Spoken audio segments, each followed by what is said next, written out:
They have a combined 12 years in the National Football League. They combined for 65 career sacks, 232 tackles, 1 Pro Bowl selection, and 1 Employee of the Month award. That's just a straight shooter with upper management written all over him. It's Train and Grose on the All AZ Podcast Network.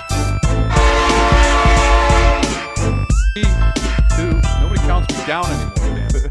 Welcome in episode 94, Train and Grose. B-Train, Bertrand Berry, Mike Grose, Sean Crespin coming to you once again from the beautiful Train Station Studios in downtown Phoenix. Thanks for finding us. Wonderful to have you aboard as we are deep into the NFL playoffs. But before we do, and you saved us a week ago when we did this, episode 94. Okay. I don't know.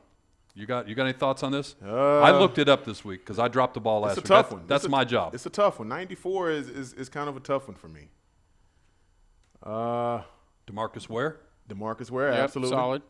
Cam Jordan, current player. Arizona's own, Cam Jones. I gotta find it here. There's only one player in the Pro Football Hall of Fame that they identify as a wearer of number 94. Wow. And that was Charles Haley. Wow, how did I forget Charles Haley? 5-time Super Bowl champion. Yeah, that's terrible that none of us – that should have jumped in right one of to our the money. heads. One of the three Especially of us. mine as a defensive end. Like Yeah. that should have been right at the front. But So we'll do episode 94 and say Charles Haley. Charles Haley, most definitely. So I wrote that down so I didn't forget. Like one of the last most week. interesting men in all of pro football history. Why is that? A guy that just was a free spirit, spoke his mind, did not care what other people thought, and his teammates had a ton of respect, but a lot of his teammates feared him. Wasn't the biggest guy in the world, but he was a little off, and people were they didn't quite know how to approach him. And at the same time, though, when you watch a lot of these NFL films, 30 for 30s, whatever, Troy Aikman talked about how his presence on that Cowboys team is what put them over the edge. Steve Young and them talk about the exact same thing. So that off-kilter a little bit personality really He galvanized those You teams. ask both those teams, they'll tell you that personality and his play on the defensive side really is what got him over the hump. Second in all-time Super Bowl wins, only to Tom Brady 7. Well, and I was just going to say that. It's like you're looking off my paper here in school. Yeah. When I Googled this just to double check my work, there's a picture of Charles Haley with the rings. 5. And he was Tom Brady before Tom Brady was doing That's the right. whole hand. That's right. And small school. This is not, big time. He came from James Madison University. Which goes to show, to all those young people out there listening, it doesn't matter how you start. It matters how you finish. If you go out there and you play and you put in the work, they will find you. If you know what you're doing and you go out and you do it to the best of your abilities, it doesn't matter how many likes you have, doesn't matter how many offers you get. Just go out, put in the work, put your head down, and grind, and you will eventually get exactly what you want. 100%. And, we've talked about this on our show. We had them back in the day when we were doing it. Guys that come out of the small schools, off the beaten path. Deacon Jones. I'm thinking we had Danny Woodhead on the show. Danny Woodhead. Had a nice career coming out of Shadron State. Wow. In the Panhandle of Nebraska. Couldn't find it with a map. Wow. And he had a very nice career. You may have trouble with GPS. You trying may. to find that one. I've been there, and I would agree with you 100% on that. So you're 100% right. Yeah. It doesn't matter where. I like that. Doesn't matter where you start. It's where you finish. That's right. All right. Here we are. We're set. We have a conference championship weekend upon us. We are recording this midweek, leading up to the games this weekend. You've got the 49ers at the Eagles, and the Bengals at the Chiefs. And I think. Definitely in the NFC, I don't think that's a surprise. When you talk about holding form in terms of the top seeds making it. Bengals, Chiefs, we can talk about the Bills and how they didn't get there. The Bengals had some kind of little chip on their shoulder that they exercised. But, you look back at that weekend, and it was another, if you're the NFL, the product, getting people engaged. The home run. The Jaguars, Chiefs. The Home Jaguars, if you're a Jaguars fan, you lose, of course, but you got to feel really good about where you're headed right now. You travel out of Florida, you go to Kansas City, play the Chiefs within 7 as you're eliminated, but you got to feel good the way this season ended, particularly after how bad the previous year was. Mike, this could be one of the best years in pro football history, and I say that because of this. All 4 of these teams are likable teams. you can't find a fault in any of these teams. There's a great story with every team. You break them down, you go to quarterback, all 4 quarterbacks are likable. You can root for those guys. You root for the teams. You look at the coaches. The coaches are all likable. There's nothing really to not like about any of these teams. And when you start talking about the quarterbacks themselves, this will be the youngest average starting quarterback foursome in conference championship history. So young. That is, if that's not a telltale of the future is now, and a lot of those old heads are gone, the Bradys and the Aaron Rodgers, those guys are moving aside, and you're starting to see right before our very eyes the changing of the guard as far as quarterback in the NFL. A lot of these guys, most of them are basically 24, 25 years old. By the way, the same age as Stetson Benson, but we're not going to talk about that. That's a story for another day.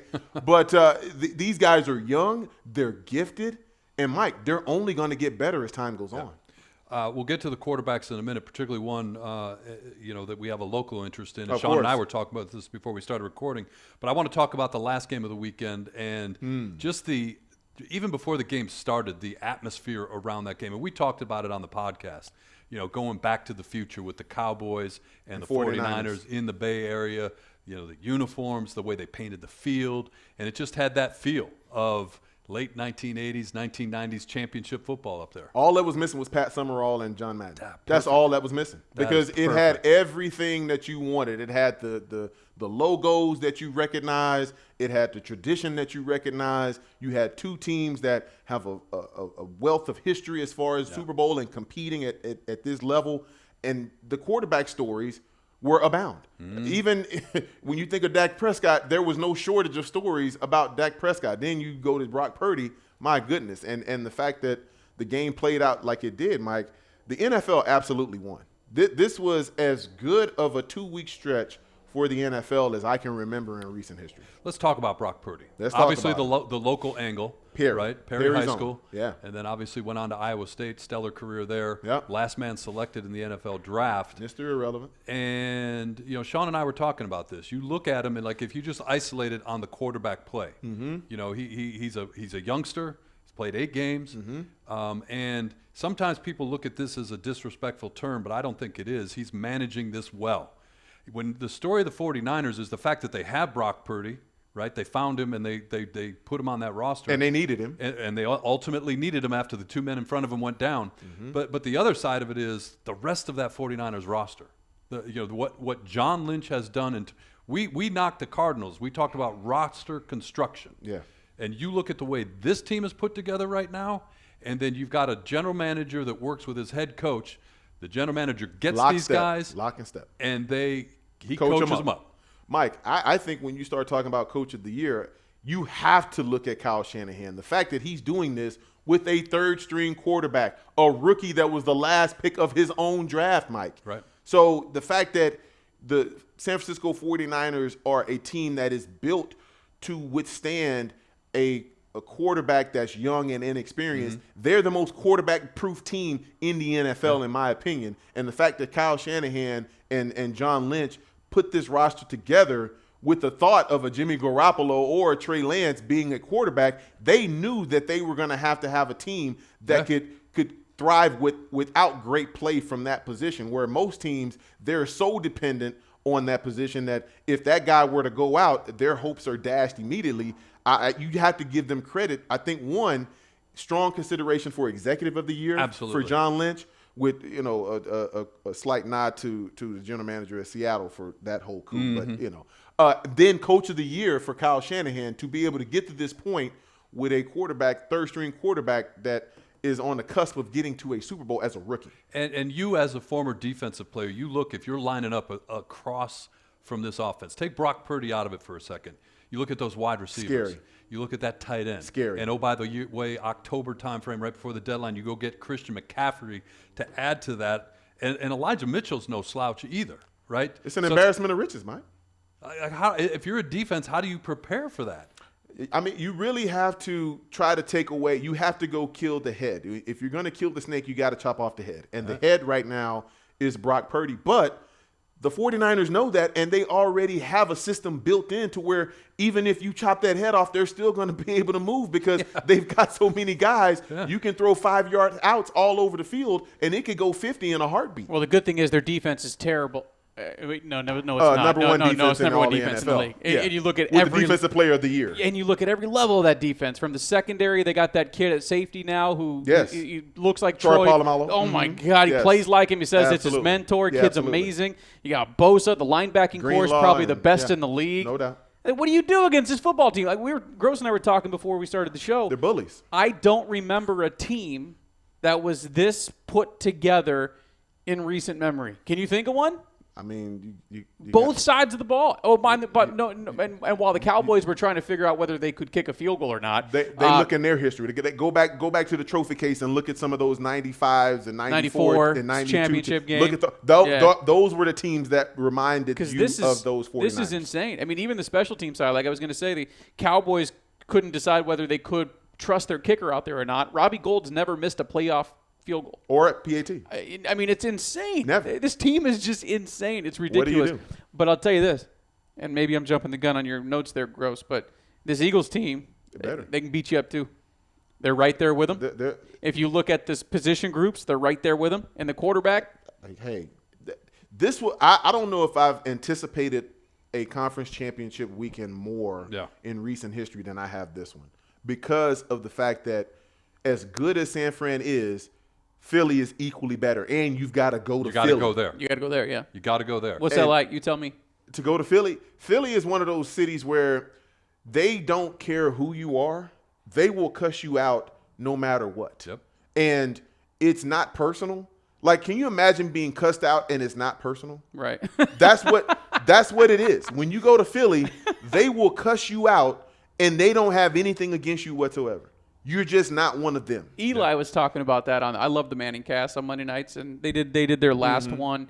I think it was maybe they did the playoff game. The Monday night wild card game. Yeah. And Eli was saying how he was going to go to the Giants-Eagles game the next weekend, and Peyton was like, You're asking for it, and Eli's like, yeah, I know I'm going to get more fingers than anybody's. Wow. Never mind. Wow. I gotta explain myself a little bit more middle fingers than I've ever seen in my life. You still might have to explain some words, I was going to give you the clap. But anyway, Eli was going down those.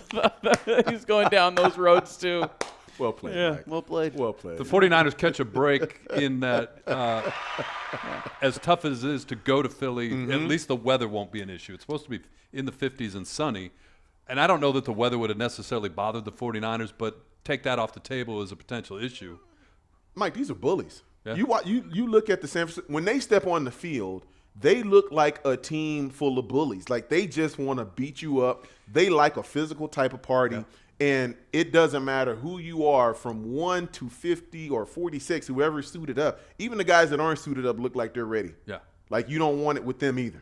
And Sean and I were talking about this before where, the question out there now, and we talked a little bit about this, is Brock Purdy the future of the 49ers? And that's a debate. They want to get through this and answer it. But part of this is a business, right? You can't ever forget that. Absolutely. And you've got Brock Purdy on that rookie contract, and you look at what we just talked about. You got Trey Lance on a rookie contract. Well, yes, but I know what you're saying, but for the purpose of this conversation, the 49ers need that. Okay. Whether if it's Trey Lance or if it's Brock Purdy, because of everything else they've got going on. They got no draft picks left, so you don't get that cushion. You don't get that draft pool to come in. No, I'm sorry. Keep it together. Keep this core together. I know what you're saying. So you pay $40 million for a quarterback. Some of these pieces are going to have to go. Exactly. Absolutely. And that's the point where right now Brock has a cap hit of somewhere around $800,000 next year. Right. It's ridiculous. And so the question is, it's not a one-year thing with this. If you can hold it together, this just becomes a continuation 1 year to the next while you've got that, I think. Because, again, going back to what we talked about, keep it together. And you saw with the Rams how quickly it can fall apart. So enjoy the success while you've got it. So when you start talking about that, Mike, the Eagles are the antithesis of that, because now you're looking at a team that is just as talented as the San Francisco 49ers. Plus, they've got 2 first-round picks, Mike. Remember, at the beginning of the year, they were talking about would they use one of those first-round picks on a replacement for Jalen Hurts.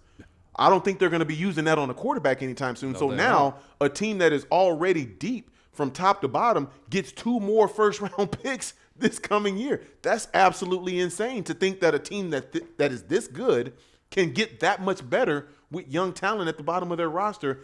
It's absolutely insane. You have to give the Eagles and the 49ers a lot of credit. Yeah. And this is how you construct a football team. Yeah. These two organizations are shining examples, along with that we're going to talk about in a few, about how you build programs to last and organizations that are built to last. The Bengals and the Chiefs, and the Bengals took some grief from the Bills talking after they lost, saying, I don't want to be so bad where I can draft wide receivers like that.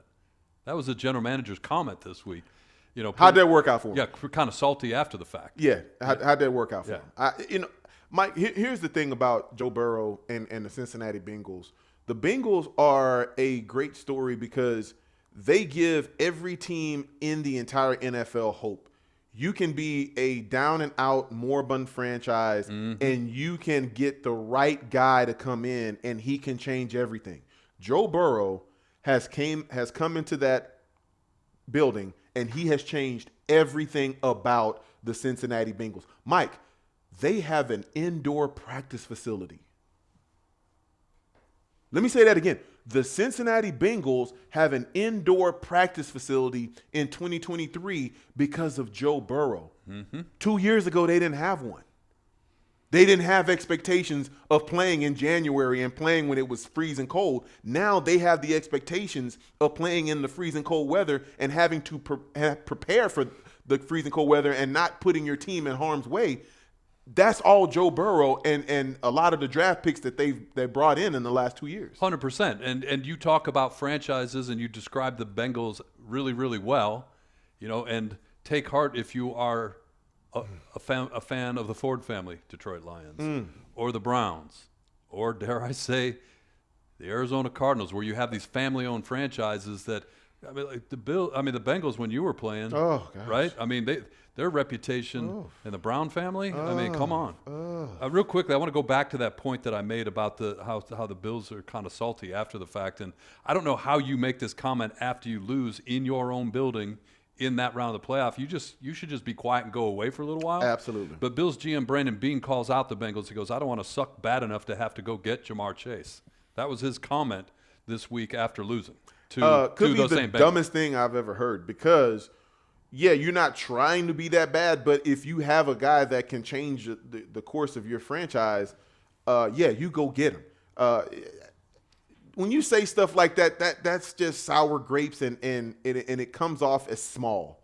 Mike, be happy for a team like the Cincinnati Bengals, because if you're a fan of that team, you've suffered for so long, Mike, and you've had to endure bad season after bad season after bad coach after bad general manager after bad outcome. I mean, everything about the Cincinnati Bengals was just bad. Yeah. And you draft a young man coming out of LSU, and this is a great kudo to Denny Green. Denny Green was a guy, the late great Denny Green, my former coach. Denny Green was a guy who believed, as far as the draft was concerned, one, you draft captains, guys that were leaders on their teams, and you draft from programs that won championships, because you didn't have to teach them how to win.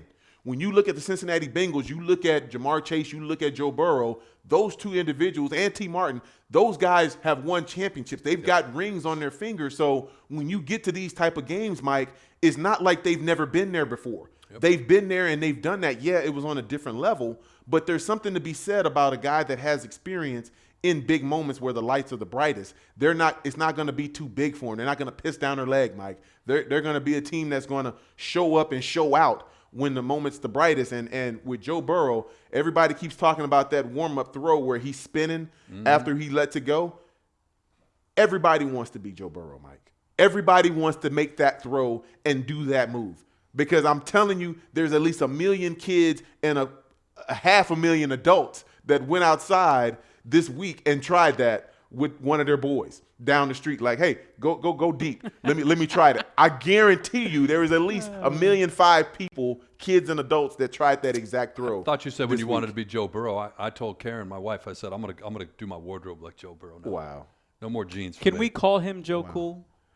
Because that's You it gotta win depends one on first. your. You gotta win one And first. I think it's going to depend on your generation too. Because if I hear that in a football sense, immediately to me that's Joe Montana. Yeah. Until further notice. Correct. So Because he's got 4. He's got 4 reasons to be Joe Cool. never threw a pick in a Super Bowl. Never lost in a Super Bowl. He's Michael Jordan. Early game Sunday is the 49ers at the Eagles, and of course the nightcap, the Bengals at the Chiefs. I agree with you. I'm looking forward to both these games. I'm fascinated. And the NFL dodged a little bit of a bullet as we wrap up this segment where they are playing that game in Kansas City. But Art Rooney came out today and said he hates the idea of the discussion that the league's going to move conference championship games to neutral sites.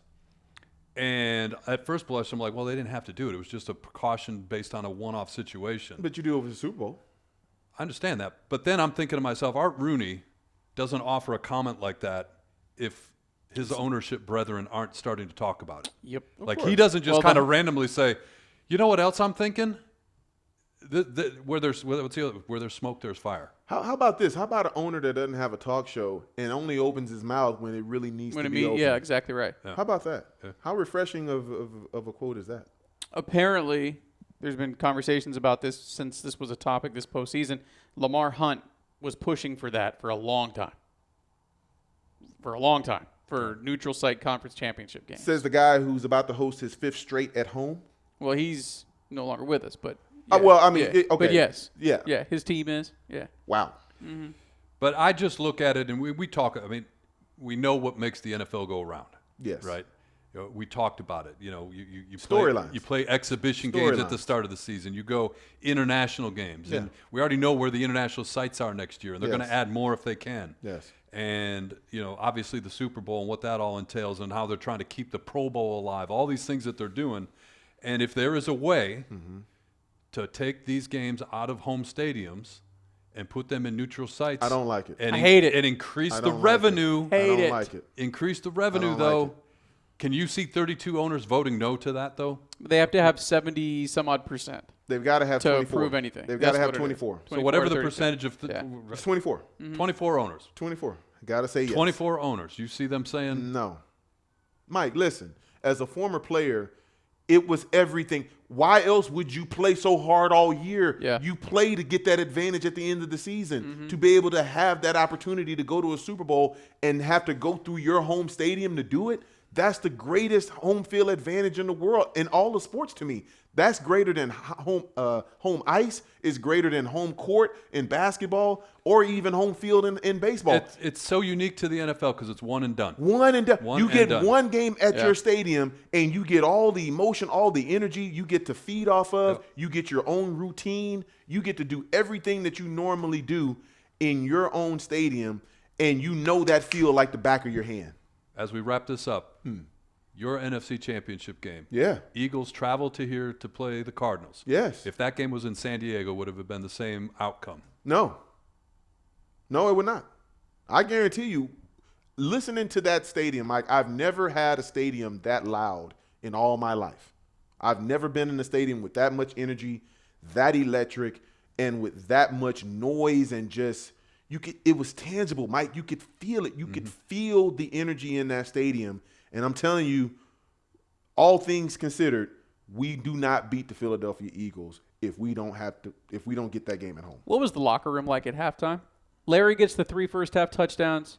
You hit the couple of big plays. We were up pretty good. We felt good about our chances, but we knew that this team was going to make a run.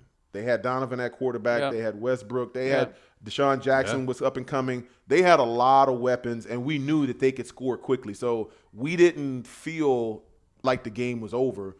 We knew we had to go out and still play. We couldn't take our foot off the gas. Felt good, though. Come on now. I mean, Larry had You're already up. scored 3 You're touchdowns. right. I mean, come on now. Yeah. And the way Kurt was throwing that peel all around, you always knew you had a chance when Kurt was at the helm. And you had Larry on the outside going crazy like he had done all postseason long. Postseason. That was one of the craziest runs I've ever seen. It's to this day, in my opinion, it's still the best run by an individual player that we've seen in postseason history. The Larry Fitzgerald postseason highlight film, ridiculous. Yeah, you had a front row seat. Yeah. You know, and then the one with Carson unbelievable. Palmer a couple years later. Yeah. Like, I mean, I would liken one of the best highlight reels I've ever seen was Magic Johnson. If you've ever seen Magic Johnson's highlight reel, it's because you insane. forget now that it's been so long, and you go back and watch it. Some of the stuff that he used to do, like the unreal. the assist on his bum. But anyway, when you start looking at that, why did these go 2 hours? I don't know. Exactly right. yeah, But no, you know, obviously home field advantage matters. Has to stay. and my perspective is different, but I was in the building. I had tickets when it was at Sun Devil Stadium, and then to fast forward to that as a Cardinals fan, Yeah. you never Never it forget was an out of body experience. Never forget it. You hear the term "grown men cry." Yep. There were people crying in the 400 level of that stadium. Never forget it. I'll never forget it, Mike. It'll be forever one of my biggest highlights in all my life. All right, we'll step aside here. On the other side, we'll take care of some news and notes around the NFL, coaches and GMs and all kinds of stuff. That's coming up next on Train and Grose. Train and Grose. Follow us on Twitter at Train and Grose. Ooh, simple. Did you like that picture from last week? Yeah, that picture, we had to talk about that. We'll talk about that off air. I mean, it looked like I tasted something extremely sour.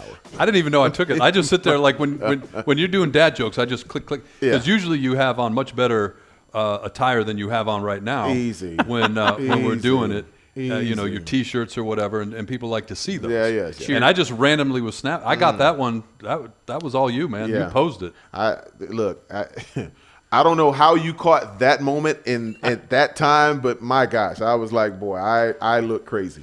But hey, we'll take it. We'll take it. NFL coaching updates as we record this on the Thursday before the conference championship games. Yep. The 5 openings around the NFL, only one of them has been filled.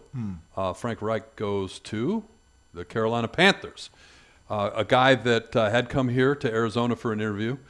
Speaking of interviews, Sean Payton was in town today. There's pictures online if you want to confirm that fact. He and Michael Bidwell walking around the facility. But other than that, no movement. And the question is becoming with Sean Payton, is he going to be happy going back to the booth for another year and maybe waiting this out? Maybe he's done his tour. Maybe whatever he saw and heard about Russell Wilson and his office at the stadium in Denver and the film crew that follows him around and whatever the issues are. And we talked about this a lot. Your hometown, the Texans, is probably not something he wants to be part of. The Colts, where the fans are putting a petition out that they want no part of Jeff Saturday as their head coach. And then, of course, here the Cardinals have been kind of quiet. You know, they've announced interviews, but no movement, no hires for the Cardinals as we record this. Well, the first thing they had to do was hire a GM, and they did that. And it was a little bit of a shock. I wasn't expecting what they did and how they went about it. I really felt like 2 of my former teammates had real shots to get that job, and unfortunately they did not ultimately get the opportunity. But, you know, when you look at the direction that they're going, they're going the Patriot way. Yep. And I think a lot of teams are starting to really look at the Patriots and their business model and how they do business, and they're starting to say, hey, we want to model ourselves after this organization because they've had sustained success for a long period of time, and they seem to know what they're doing. And so plugging from that tree is kind of the vogue thing to do right now. Everybody wants to get a little bit of the Belichick magic and sprinkle it into their organization and see if they can find some of that success. Adrian Wilson and Quentin Harris, of course, Yes. the 2 gentlemen you're speaking of. And on the one hand, I get it, right? You know, you look at what they've meant and they've committed to the organization. But on the other hand, there's a school of thought out there that part of the problem with the Arizona Cardinals organization is it's been so ingrown for so long.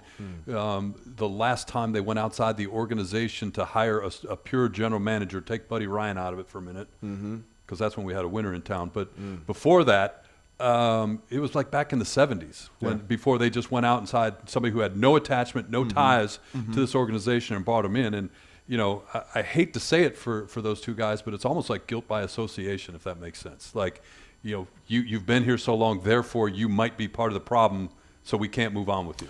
I just feel like when you start looking at those 2 young men who were teammates of mine and I have a lot of love and respect for, they represented something new and fresh. Yeah. Mike, they were different. It was a different approach if they were going to go in that direction. And I think for Michael Bidwell, it's the question that I would like to ask is, why not? Why not go with those guys? Yeah, they've been involved, but they hadn't been in positions to really make moves and make decisions that have cost this organization in recent history. So they don't necessarily have that blood on their hands, if you will, as far as that guilt by association as making a decision. You just wonder, why not? What did Mike know about them? Maybe he knew too much about them, and maybe there was something that he just didn't feel comfortable with as far as their personal relationship, and maybe they were too close. Maybe they knew too much. Who knows? Yeah. But I hope it works out. As a former Cardinal, Mike, I do root for this team. I do hope they do well, and I am disappointed. I'm extremely disappointed for those two guys, my former teammates. But at the same time, I'm going to support the new general manager, and I hope that he can come in and do the job to build this roster and build the expectations within the organization to a level to where we've seen other organizations reach. And then back to the Sean Payton question, and I struggle with this. On the one hand, when you see the teams that are in the market for a head coach, they're trying to figure this out, trying to make the right hire. Brian Flores is out there, and Dan Quinn announced that he's going back to the Cowboys, so he's not in the mix here. There's no shortage of opportunities, Mike. Yeah, there's no shortage of opportunities, but again, candidates. No shortage of candidates. Opportunity and candidates. Yes. But again, the question for me is specific to Sean Payton. He wants control, Mike. He wants control. He wants a lot. I don't care about the money. I care about the draft. I'm stuck on the draft picks. I'm stuck because this team needs help. Yeah. This team needs help. Yes. And Sean Payton, he's got a fine resume as a head coach. But you look at what you could get for the number 3 pick in the NFL draft, and I don't think you give that up for a coach. I think sometimes players, they're more important than the coach. Mike, first of all, if you don't go and draft Will Anderson, I don't know what to tell you. Like that pick should already be in for the Cardinals. Like, honestly, like when I look at Will Anderson, he is everything I want in an NFL player. To me, he was a better version of Hutchinson. And 100%. And Hutchinson's turned out to be a really good pick for the Detroit Lions, who are on their way, Mike. You talked about them in the last segment. The Detroit Lions are coming. They're coming in a hurry, too. So I just feel like with Will Anderson, he's a guy that's going to change a franchise's life overnight. And I look at Micah Parsons out with the Dallas Cowboys. He changed the whole perception of that defense by his play. And I think Will Anderson is every bit the type of generational player that Micah Parsons is, that if you let him go and you put him in the right situation and you just let him do what he does, I think he can wreak havoc immediately on any organization or any opposing organization that 100% agree with you. 100% agree with you. That pick should already be in. Like, they should already have filled it out. Like, they should just worry about the 2nd through 6th round because that should be a foregone conclusion. You talk about the evolution of how the NFL has grown and changed over the years. Like running backs are devalued now where they were prized possessions in the past. Yep.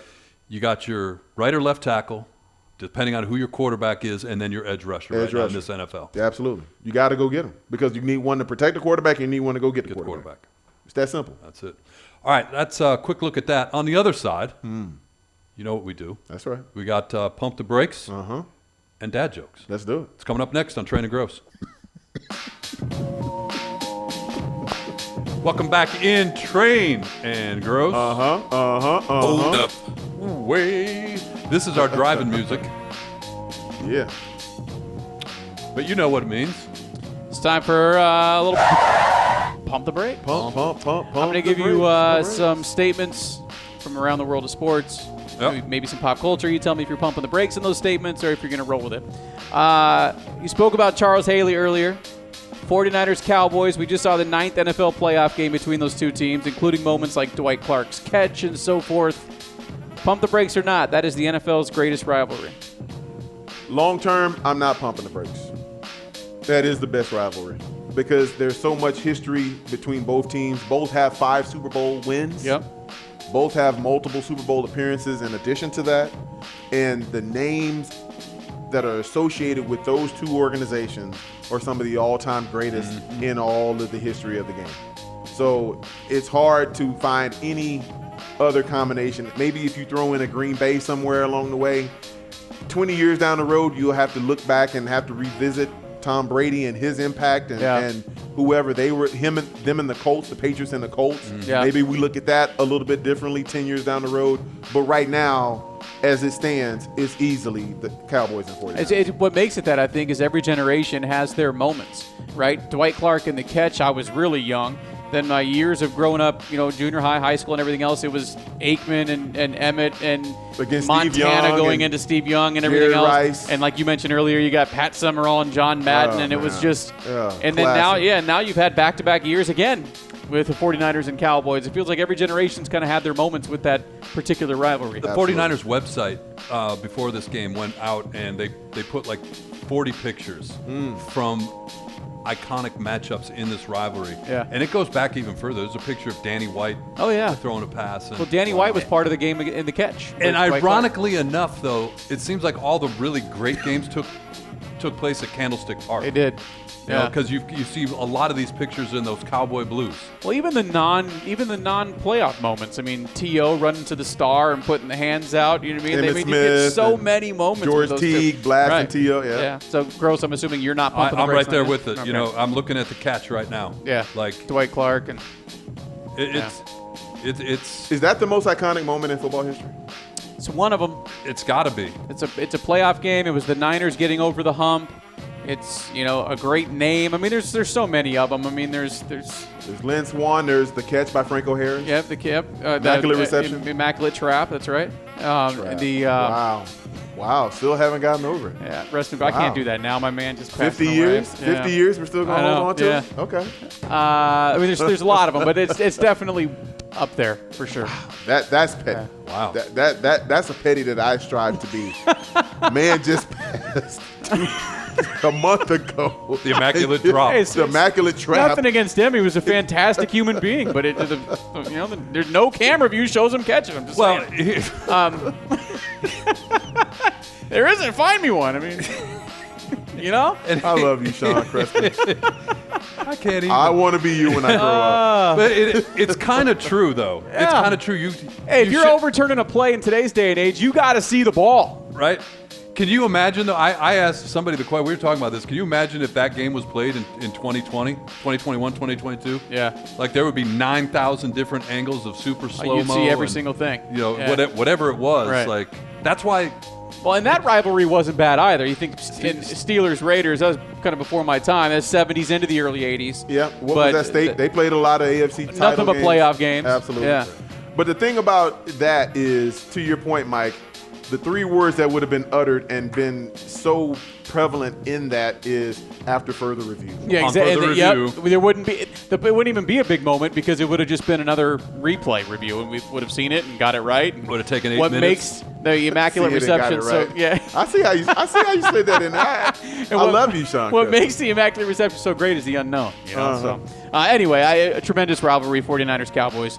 At least the good guys won this. You past did that weekend. to yourself. You brought that on heat to yourself. Yeah. Because nobody had said anything about Steelers and Raiders. You brought that on. The new imagined Pro Bowl games made for TV event. Okay. It's going to have it's replacing that awful excuse of football that we've been watching the last few years. But the games are going to include dodgeball, precision passing, long drive contests, as well as some flag football games. Are we pumping the brakes or not on watching the new imagined Pro Bowl games? I ain't watching it, so what is that? What, you're pumping the brakes? I'm watching it. I'm tuning in. Listen, I as a guy that played in the Pro Bowl, and I don't use that term loosely. I'm not trying to one up you guys, but I took great pride in my Pro Bowl, and we played that game out to win. We didn't play it all the way out as far as 100% effort, but we played it the right way. Right. And there was drama back and forth. I think there was a lead change at some point in the game. And guys actually cared about the outcome because you start tallying up the bill at the end from how much money you spent. How many people. And the winner used to get more cash, right? The loser got half of what the winner got. Yeah, that's right. So that's right. you start collecting, you start counting them out like, wait a minute, might need to go out here and get this thing done. You get to like the third quarter, like, oh, wait a minute, I forgot Checked about. out of the hotel before you came to the stadium. Hey, You're like, son of a. I forgot about Aunt June and them, in their bill. Yeah, right. You get the American Express pop up on your phone during the game. On the shit. Apple Watch. much like, oh, Hey, oh Coach. God. Coach, put me back in. I can score on this guy. Yeah. Yeah. How much would it cost to get you to go play a flag football game? Flag football depends on what position you ask me to play. Because that's what they're doing. Yeah. Yeah, now. I mean, look, I would rather them just have the recognition Yeah. and have a big award banquet somewhere nice. Go back to Hawaii and do the award ceremony. Yeah, that's not there. bad. Yeah. Yeah. Have an award ceremony, but you don't have to play a game. You guys talked about the the game is antiquated. You talked about the money earlier when it comes to potential neutral site conference championship games. That's really what this is. They need something to put on TV. Yeah. They need something to put on Yeah, TV. too many because, sponsors they Because gotta what you're adhere saying to. is right. Go honor the players. Go give them their moment, right, amongst your peers. They earned it. They earned it. Yeah. It doesn't need to be in front of, Joe football junkie like myself. you need to do but they it- need to put something on TV. And honestly, the NFL can afford it. They should do it. Yeah. Cough Yeah. up the money and honor Right. the greats in your game. We Don't say be that all the cheap. time. Like, Yeah. you shake the sofa cushions in New York and pay for that. Right. Come on, man. But if you're gonna do it, like, Do it right. Don't do, or if you feel the need to have some kind of weekend, don't do a fake. Don't do flag football, whatever. Like, go back to this. Talk about the '70s. Go back to what was that show called on ABC? Wide World of Superstar- Sports? Yeah, but the superstars, the TV people. Yeah. Like NFL versus the whatever. Go something. bowling, go whatever. Well, Don't do any football That's stuff. kind of what they're doing. Right, I so mean, cut the football dodgeball, long part. drive. Fine, I mean, all that kind of stuff. Yeah. Words from Chiefs linebacker Willie Gay today. Quote, when asked what impresses you about the Bengals offense, my man said, quote, nothing. Now, the Bengals players all week have been talking about they're going to go play a game in Burrowhead Stadium this week because he's 3-0 in that stadium. Wow. So pump the brakes or not, us in the media make too much about quote-unquote bulletin board material. Yeah, you make too much about it. I think that's good for like all the way up until kickoff. And then once you kick the ball off, you got to go play to win. Right. You're playing for an opportunity to go to the Super Bowl. Now, the thing that makes the Kansas City Chiefs so impressive is that this is their 5th straight It's annoying. AFC It's championship not game that they're impressive. hosting. It's annoying as hell. You've had to go through Kansas City since before COVID. Think about that. Well, Let that sink in. Yeah, and for a second. you go back to some of the moments where they lost some of those games too. Just as big. A last second to these Bengals, it was a last drive A field goal. interception, right? Tom Brady with the offsides. With the offsides, D4. If he doesn't jump offsides, they would have won 4 out of 5. He cost himself 2 Super Bowl rings. Yeah. I use that with my guys all the time. Don't be offside. You be D4. You lose Right. 2 Super Bowl rings Yeah. from 1 offsides penalty. And he's a tremendous player. And now when you bring up that name, most people think of that moment. Absolutely. Awful. Gross. 5 straight.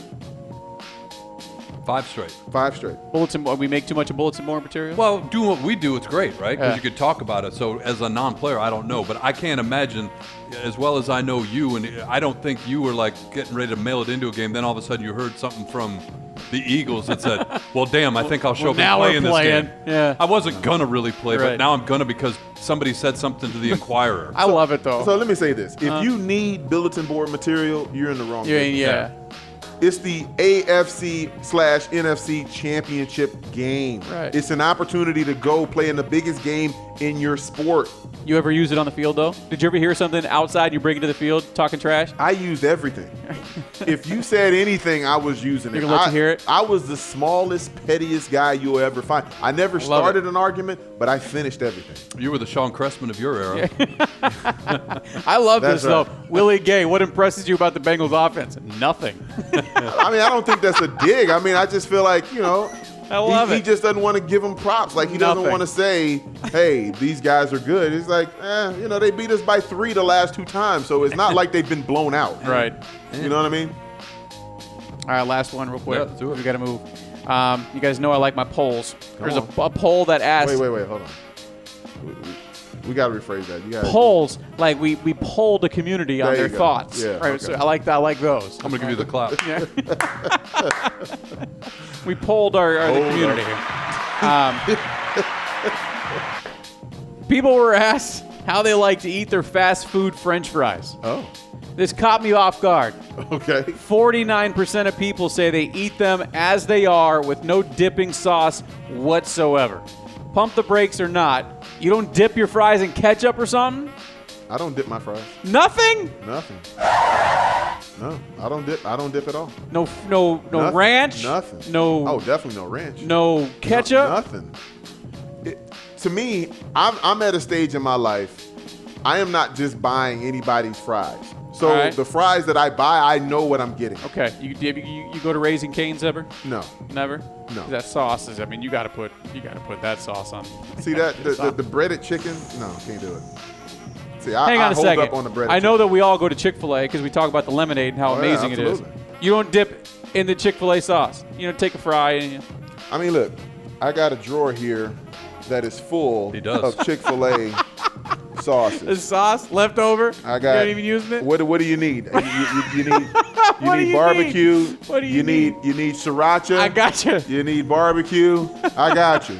So I'm all about sauce, but I ain't dipping my fries. Gross, 49%. Are you amongst the 49%? B-Train is. I could live in either world. I'm going to be completely honest What? with you, because if you get some really good, warm, crispy, Yeah. They don't need it. little bit of I'll salt, agree they with don't that. need The it. waffle fries from Chick-fil-A don't need it. Now that's a decent argument because those do not. But I do love me some ketchup. Yeah. I don't get the ranch for fries myself. Not my, me either. my daughters do it. Yeah, a but lot of people do. We knew that. Or mustard. Some people do no mustard, no thanks. barbecue sauce. Barbecue sauce. Depends You know, on but the now, barbecue sauce. you know, if you get to the point where they're not like really crisp, like Yeah. okay, dress them up a little bit. This like, one caught me off guard. So in this survey, 49% say they don't dip it in anything. 39% said ketchup, but 2% said no salt, nothing. No, you got to have a light. How do you not have salt on your French fry? hit that. Hold up. Yeah, right there. Wait. Yeah. Finish it off. Thank you. Yeah, sometimes if they overdo the salt, like too much, like Yeah. you tell like the dude's just like mad. And, like, Yeah. But it's got to have the right amount of The salt. guy's just He's mad. on salt duty. He's salty. He's on salt duty. Uh-oh. Making them work We don't even need a overtime. dad joke now. Demands. There it is, ladies and gentlemen. That was your dad joke of the week. It's like all I'll be these. here all week. It's like all these Purdy jokes with Wow. with the quarterback in San Francisco. Yeah. He's pretty good. He's Big Brock. Big Brock. Wow. That's your pump the brakes. That's your pump All the right. brakes. that And is we got to pump the get out of brakes. here. But we can't get out of here, obviously, without B-Train's dad joke of the week. Uh-oh. Yeah. We usually, when he starts giggling before he's even giving it to us, it's usually a pretty good joke. No matter what, there is a grading system. You're going to hear that regardless. If it's a good dad joke, you hear the laughter. If it's above and beyond, you get this sound. And if it's every once in a while, it just doesn't land. And usually Grose looks at me and says, hit that one, and then I hit it. Yeah. That's what happens. All right, here we go. So I got one, and then I'm going to follow up with another one. But, Okay. But this one is the one that I'm This is the putting out official. there. I Okay. know it. I know that this is going to hit. All right, official. What did the blanket say as it fell off the bed? What'd the blanket say? Oh, sheet. That one gets that one. I like that one. Well done, B-Train. Oh, sheet. Oh, my bad. What's the backup one? Oh, so the other one is, did you hear the rumor about butter? No. You know what? Never mind. I'm not going to spread it. Wow, He's been doing his homework. that's a twofer. That's a twofer tonight on Oh, the dad joke. sheet. If people don't just wait around for that, Yeah, people just scrub to the end, you know, in the little bar there. Yeah, scrub to the end. that's going to do it for episode 94 of Train and Gross. Don't Yeah. forget, follow us on Twitter at Train and Gross. Try to put up a better picture this week. I like last week's picture. You would. Yeah. It wasn't of you. We'll see you next time. We'll holla.